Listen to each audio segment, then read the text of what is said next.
সিরিয়ার একটি মার্কিন সামরিক ঘাঁটিতে হামলার ঘটনা ঘটেছে। কাতারে যুক্তরাষ্ট্রের নাগরিকদের নিরাপদে থাকার পরামর্শ দিয়েছে দোহায় অবস্থিত যুক্তরাষ্ট্রের দূতাবাস। এছাড়াও ইসরায়েল ইরান দুই দেশই হামলা জোরদার করেছে। Desk report.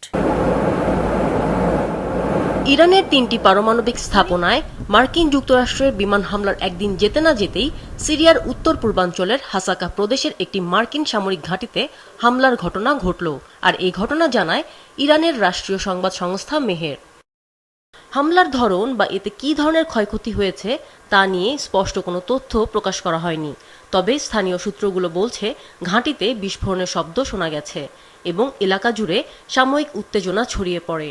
কাতারে অবস্থানরত যুক্তরাষ্ট্রের মার্কিনদের নিরাপদ আশ্রয়ে থাকার পরামর্শ দিয়েছে দেশটির দোহায় অবস্থিত যুক্তরাষ্ট্রের দূতাবাস। ইরানের পররাষ্ট্রমন্ত্রী আব্বাস আরাকচি আজ ছুটে যান মস্কোতে। বৈঠক করেছেন রুশ প্রেসিডেন্ট ভ্লাদিমির পুতিনের সঙ্গে।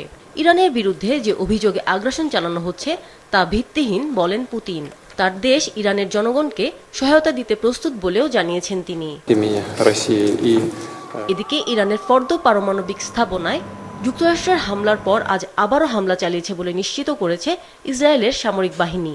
ওই স্থাপনায় যাওয়ার সড়কগুলো অকার্যকর করতে এই হামলা চালিয়েছে বলে বিবৃতি দেয়া হয়। অন্যদিকে সোমবার ইসরায়েলে সবচেয়ে লম্বা সময় ধরে হামলা চালিয়েছে ইরান। হতাহতের কোনো ঘটনা না ঘটলেও ক্ষয়ক্ষতি হয়েছে। ইসরায়েলের সেনাবাহিনী বলেছে গত কয়েক ঘন্টায় ইসরায়েলের ক্ষেপণাস্ত্রের আঘাতে দক্ষিণাঞ্চলে বিদ্যুৎ কোম্পানির কৌশলগত স্থাপনা ক্ষতিগ্রস্ত হয়। ইরানের পারমাণবিক স্থাপনায় যুক্তরাষ্ট্রের হামলার ঘটনায় ক্যালিফোর্নিয়া, লস অ্যাঞ্জেলেস, নিউ ইয়র্কে বিক্ষোভ করেছে দেশটির নাগরিকরা। পাশাপাশি কানাডার টরন্টোতেও বিক্ষোভ করেছে দেশটির নাগরিকরা।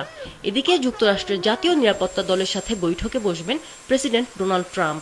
ওয়াশিংটনে হোয়াইট হাউসের ওভাল অফিসে স্থানীয় সময় সোমবার বিকেলে এই বৈঠক হওয়ার কথা রয়েছে। আমিনা লুসি, মাছরাঙা, নিউজ ডেস্ক।